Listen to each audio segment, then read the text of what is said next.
বাস্তু living room বা drawing room. নমস্কার বন্ধুগণ, আশা করি ঈশ্বরের কৃপায় আপনারা সবাই ভালোই আছেন। আমি রামপ্রসাদ ব্যানার্জি কলকাতা থেকে বলছি। আজ আমি লিভিং রুম বা ড্রয়িং রুম নিয়ে আলোচনা করব। বাস্তুশাস্ত্র অনুযায়ী ড্রয়িং রুমটি উত্তর বা পূর্ব দিকে মুখ করে রাখা উচিত। দক্ষিণ বা পশ্চিম দিক এড়িয়ে চলাই ভালো। ড্রয়িং রুমের রং হালকা হওয়া উচিত, যেমন সাদা, হালকা নীল, হালকা সবুজ ইত্যাদি। কারণ এই হালকা রঙগুলি ইতিবাচক এবং শান্তির অনুভূতি নিয়ে আসে। ড্রয়িং রুমের ভিতর আসবাবপত্র এমনভাবে সাজিয়ে রাখতে হবে যাতে পর্যাপ্ত জায়গা থাকে, যার ফলে চলাফেরাতে কোনো অসুবিধা না হয়। বাস্তু অনুসারে ড্রয়িং রুমের মেঝে উত্তর বা পূর্ব দিকে একটু ঢালু হওয়া উচিত। ভারী আসবাবপত্র ড্রয়িং রুমের দক্ষিণ পশ্চিম, পশ্চিম বা দক্ষিণ দিকে রাখা উচিত। প্রাকৃতিক আলো বাতাসেরও সুব্যবস্থা করা উচিত।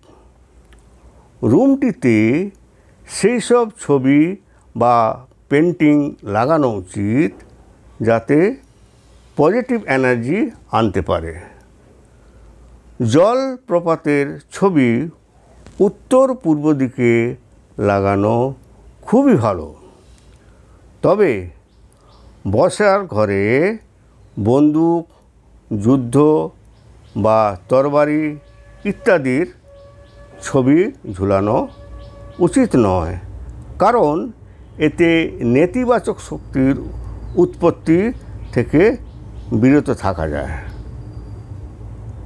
উত্তর পূর্বে অ্যাকোয়ারিয়াম রাখলে ড্রয়িং রুমে এক পজিটিভ এনার্জির সৃষ্টি হয়ে থাকে, ফলে মানসিক শান্তির অনুভূতি হয়ে থাকে।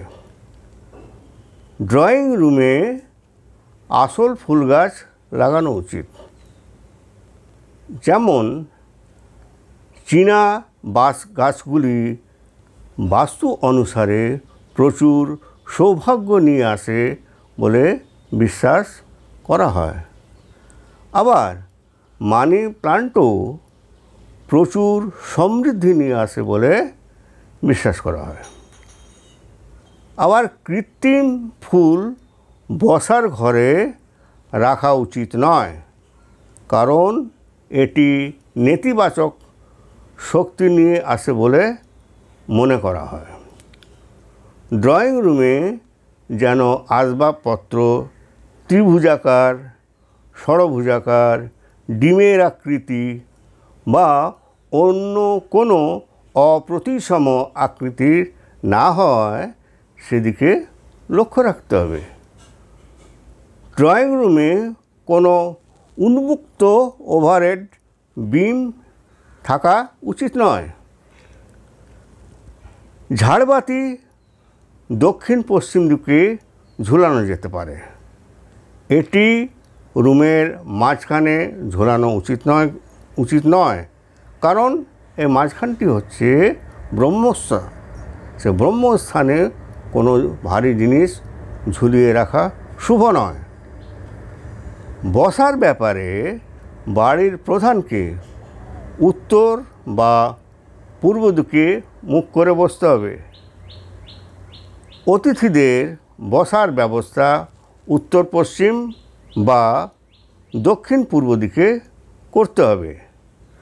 ড্রয়িং রুমটি বাস্তু নিয়ম অনুসারে স্থাপন করলে আপনার পরিবারের সদস্য এবং অতিথি উভয়েরই জন্য একটি আরামদায়ক এবং উপযুক্ত জায়গা করে তুলবে।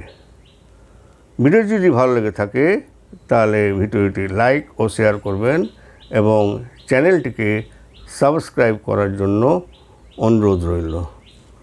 ধন্যবাদ।